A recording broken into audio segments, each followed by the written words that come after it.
இந்த வீடியோவில் முகப்புரை பற்றி பார்க்கலாம். முகப்புரை விளக்கம். அதாவது 1947 ஜனவரி 22 ஜவஹர்லால் நேரு அவர்களால் குறிக்கோள் தீர்மானம் என்ற பெயரில் இந்த முகப்புரை வெளியிடப்பட்டது. அப்போ குறிக்கோள் தீர்மானம் யாரோடதுன்னா ஜவஹர்லால் நேரு. எந்த இயர்னா 1947 ஜனவரி 22 இந்த குறிக்கோள் தீர்மானம் வெளியிட்டிருக்காங்க.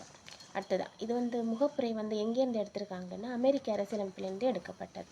அடுத்து ரீ பெருபாரி 1960 நடந்த வழக்கில் இந்த முகப்புரை இந்திய அரசியலமைப்பின் ஒரு பகுதி அல்லன்னு சொல்லியிருக்காங்க. அடுத்தது கேசவானந்த பாரதி 1973 நடந்த வழக்கில் முகப்புரை இந்திய அரசியலமைப்பின் ஒரு பகுதி அப்படின்னு சொல்லியிருக்காங்க. அடுத்து இதே வழக்கில் முகப்புரையை திருத்தலான்னு சொல்லியிருக்காங்க. அதாவது அரசியலமைப்பை மாற்றக்கூடாது, ஆனால் திருத்தலாம் அப்படின்னு சொல்லியிருக்காங்க.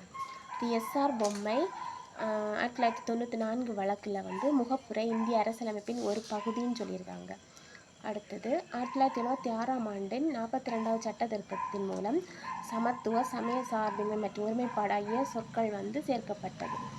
அடுத்தது 1789 பிரெஞ்சு புரட்சியின் போது சுதந்திரம், சமத்துவம் மற்றும் சகோதரத்துவம் வார்த்தைகள் பிரபலமாகின. அப்போ பிரெஞ்சு புரட்சி 1789.